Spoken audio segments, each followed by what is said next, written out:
Video kali ini cikgu akan cuba terangkan tentang phytoremediasi ataupun phytoremediation dalam bahasa Inggeris dia. Video ni cikgu buat sebab kemungkinan cikgu tertinggal dalam video cikgu yang besar tu, yang melibatkan bab tu, cikgu tertinggal bahagian ni. Sebab tu ada pelajar dia mesej cikgu, suruh cikgu terangkan.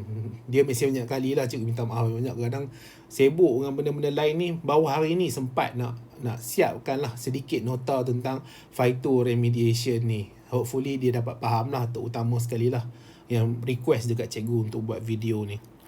Jadi kamu boleh buka muka surat 89. Okay, muka surat 89. Jadi dalam muka surat 89 ni dia ada terap penerangan tentang phytoremediation. Bahasa Inggeris pun sama, bahasa Melayu pun sama. Jadi dia tak susah sangat ya, tak susah sangat. Kamu baca pun sebenarnya boleh faham. Cuma nak kena ingat beberapa contoh tu kemungkinan dia susah sikit. Jadi bila sebut tentang phytoremediation atau phytoremediasi ni, kamu kena bayangkan bahawa berlaku pencemaran. Pencemaran kepada dua tempat utama ni, iaitu melibatkan tanah dan melibatkan air. Okey, pencemaran melibatkan tanah, melibatkan air.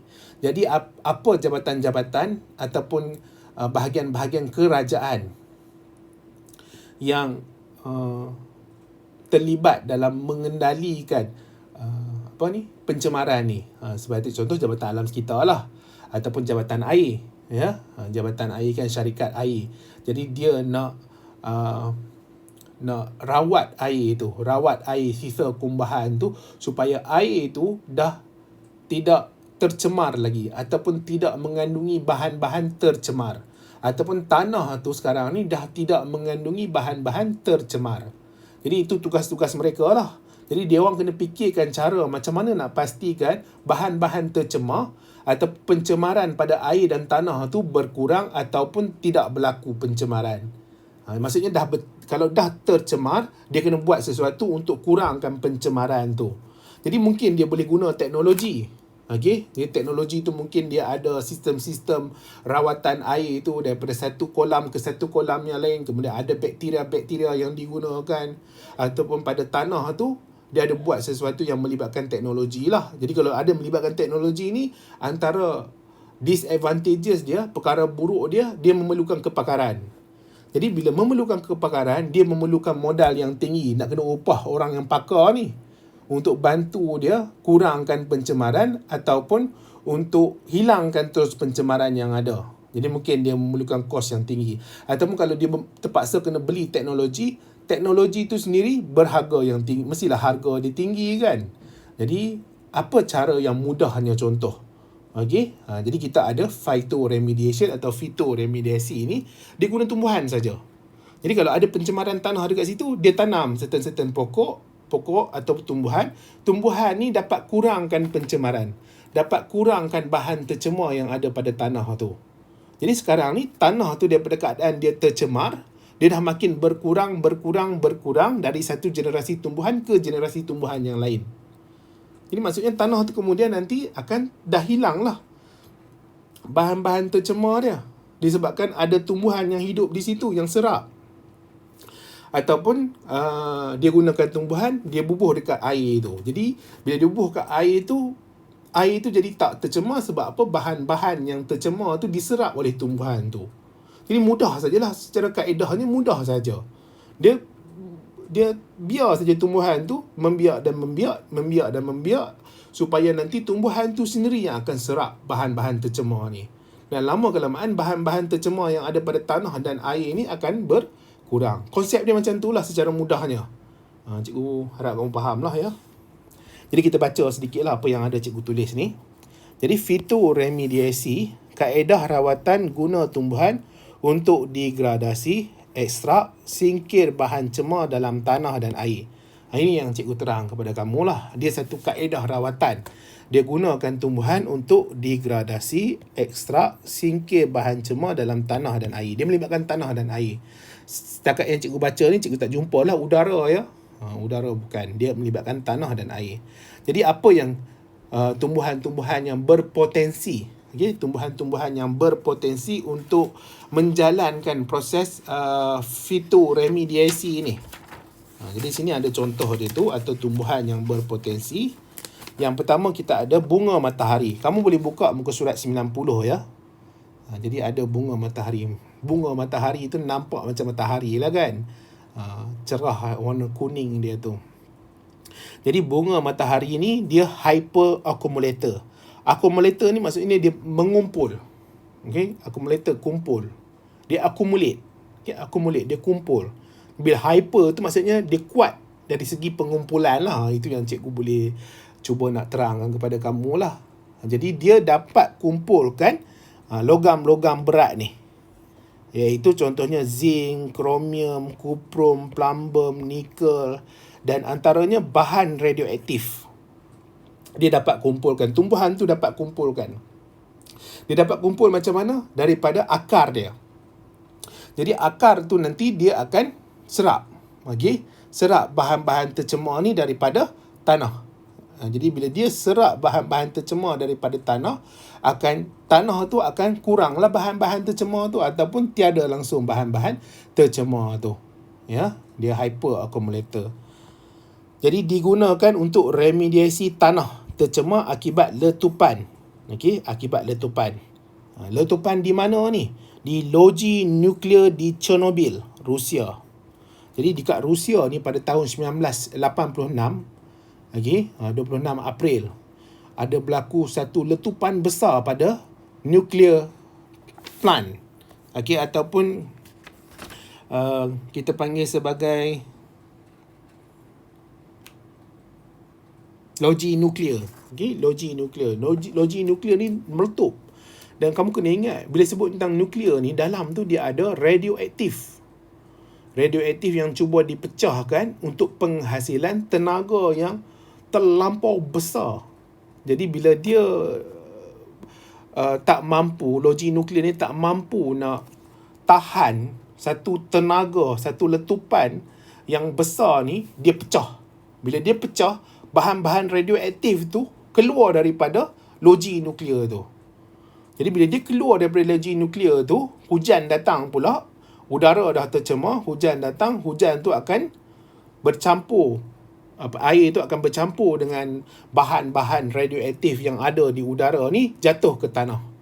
Dan tanah tu pun akan tercemar dengan bahan-bahan radioaktif, bahan-bahan logam berat yang akhirnya akan mencemarkan tanah tu. Ya, kamu kena ingat bahan radioaktif ni dia boleh mencairkan daging dan tisu yang kita ada. Dia ada satu kes tu disebabkan oleh letupan pada loji nuklear di Jepun tu, orang tu terdedah dengan banyaknya bahan radioaktif menyebabkan bahan radioaktif tu pecahkan plasma membran dia. Pecahkan plasma membran dia menyebabkan cytoplasm punya kandungan tu keluar daripada plasma membran. Ya, nukleus waktu tu dia pecah juga. DNA pun pecah juga. Jadi seolah-olah macam daging orang yang terdedah dengan bahan radioaktif tu sekarang ni dah mula mencair. Memang sangat-sangat teruk lah. Cikgu tak ingat siapa nama orang yang kena letupan tu ya. Memang sangat-sangat tragis lah dia punya akhir hayat dia. Jadi sama jugalah kat sini. Bila dah berlaku pencemaran, bila berlaku bebas je bahan radioaktif ni, dah ada pada tanah kandungan yang tinggi, hidupan di tanah ni akan mati juga, akan terganggu. Jadi bila terganggu, antaranya hidupan apa yang ada dalam tanah? Cacing tanah. Cacing tanah ni apa fungsi dia? Dia akan menyuburkan balik tanah. Dia memberi rongga udara di dalam tanah ni melalui pergerakan dia. Bila cacing tanah ni mati, tanah tu jadi tidak subur. Jadi bila tanah tu jadi tidak subur, pokok-pokok kemungkinan akan mati. Jadi, ataupun kalau ada pokok yang hidup, pokok ni dimakan oleh haiwan-haiwan tu akan berkumpul lah. Jadi dia akan ambil masa yang sangat-sangat lama lah. Sehingga sekarang ni walaupun ditanam bunga matahari ni, tempat Chernobyl ni masih ditutup. Bandar Chernobyl ni masih ditutup, tak dibuka. Maksudnya cikgu dilarang untuk masuk sebab apa? Sisa saki-baki daripada bahan radioaktif tu masih ada. Ya, masih ada. Jadi antara cara macam mana dia nak kurangkan, mungkin dia tak boleh nak hilangkan semua, macam mana nak kurangkan adalah dia guna bunga matahari ini untuk kurangkan pencemaran yang ada dalam tanah tu. Kemungkinan 100 tahun ke 200 tahun lagi akan datang ke, dah hilang. Okey, dah hilang. Jadi bandar tu kemungkinan boleh dibuka semula. Tak tahulah ya. Jadi ini bahagian bunga matahari. Kemudian ada penggunaan pokok kiambang. Jadi pokok kiambang ni diletakkan di loji kumbahan. Jadi ada loji kumbahan, ada kolam-kolam, dia biarkan pokok kiambang ni hidup pada atas. Jadi bila pokok kiambang ni hidup, dia akan serap nutrien di loji kumbahan. Jadi bila dia serap nutrien di loji kumbahan, nutrien dah tidak ada pada loji kumbahan. Kemungkinan nutrien tu adalah bahan-bahan logam berat lah yang ada pada air tu, ya. Jadi kalau kita minum air masak kita kan, air kosong kita tu, ada nutrien tak air kosong kita tu? Tak ada lah ya. Kalau ada pun sangat-sangat sedikit.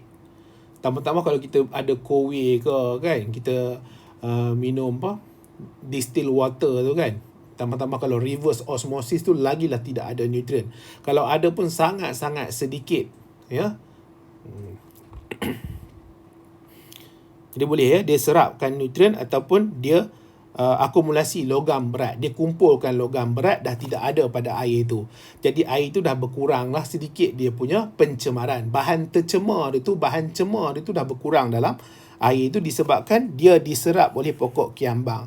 Dan bagus pokok kiambang ni, dia cepat membesar. Jadi bila dia cepat membesar, okay, dia membesar. Jadi proses pembesaran itu akan menyebabkan penyerapan lebih banyak bahan-bahan tercemar ni. Jadi air yang ada tu sekarang dah kuranglah bahan tercemar. Kurang bahan tercemar. Ya. Kemudian ada pokok kangkung. Jadi pokok kangkung ni ada dua jenis. Pokok kangkung darat dengan pokok kangkung air. Pokok kangkung darat dia boleh serap merkuri dalam tanah. Pokok kangkung air dapat serap kadmium dari air. Ni kedua-duanya logam berat lah yang boleh ganggu. Bahaya ya. Contohnya kenapa kita nak, contohnya macam kita ada kolam ke tasik ke, kenapa kita nak pastikan tiada logam berat di kolam ke, di tasik ke, di sungai ke. Kenapa kita tak nak logam-logam berat ni? Apa yang bahaya sangat logam berat ni? Bahayanya akhirnya kepada manusia. Jadi manusia ni adalah organisma yang paling penting sekali lah dalam muka bumi Tuhan ni. Ya, dia yang hierarki paling atas sekali. Kalau apa-apa jadi dekat dia, yang bawah-bawah tu semua akan bermasalah nanti. Okay, sebab apa? Sebab dia akan cuba pastikan yang memberi masalah kepada dia tu tak berjaya nak beri masalah lagi di kemudian hari. Kan sekarang ni kita ada COVID kan, coronavirus 19. Kita cuba sedaya upaya ni, setiap negara dalam dunia ni cuba sedaya upaya untuk lawan dengan coronavirus ni. Sebab apa? Tak boleh sesuatu benda, sesuatu hidupan lain ganggu gugat manusia. Jadi memang itulah yang berlaku di muka bumi. Jadi kenapa bahaya ni pencemaran dalam air? Kalau dalam air lah. Apa bahaya dia? Sebab ikan hidup dalam air. Ikan kadang-kadang dia ada toleransi. Maksudnya dia boleh hidup dalam keadaan yang tercemar. Jadi bila dia boleh hidup dalam keadaan yang tercemar, dia tak mati. Dia maksudnya dalam tubuh badan dia ada bahan tercemar tu. Ada logam berat tu berkumpul. Kemudian ada orang pergi mancing dekat kolam tu, dekat tasik tu. Orang tu mancing, lepas tu dia makanlah ikan tu. Jadi bila dia makan ikan tu sekarang ni, dia akan kumpul logam-logam berat tadi. Okay? Kan kita ada dengar kan keracunan makanan, ada sungai-sungai tertentu yang ada dibuang bahan-bahan tercemar daripada kilang-kilang kan. Kerang ke, siput ke, apa ke, yang mempunyai kadar pencemaran bahan tercemar ni kadar tinggi, dia menyebabkan keracunan makanan kepada orang yang makan. Makanan yang bersumberkan air, bersumberkan laut ni sebagai contoh. Ya. Jadi kita tak naklah, manusia tak boleh lah keadaan yang macam tu. Sebab tu kita kena sedaya mampu pastikan pencemaran ni berada pada kadar yang minimum. Kadang-kadang tubuh badan ni dia masih boleh acceptable lagi. Dia boleh toleransi lagi. Contohnya hati kita ni, dia boleh proses lagi bahan-bahan logam berat ni untuk dipecahkan, dimusnahkan. Tetapi kalau kita makan dalam kadar yang tinggi, kepekatan yang tinggi, dia tak mampu lagi lah. Hati tak mampu lagi. Jadi logam berat ni kemungkinan dia boleh meracunkan kita punya darah kita. Jadi darah tu tak dapat berfungsi untuk mengangkut oksigen. dia jadi toksin, nanti racun, jadi racun, ya, dia jadi racun. Jadi itu sajalah yang cikgu boleh terangkan tentang phytoremediasi ni atau phytoremediation, dan kamu boleh bacalah secara lebih lebih mengikut buku teks syllabus ni pada muka surat 89 dan 90.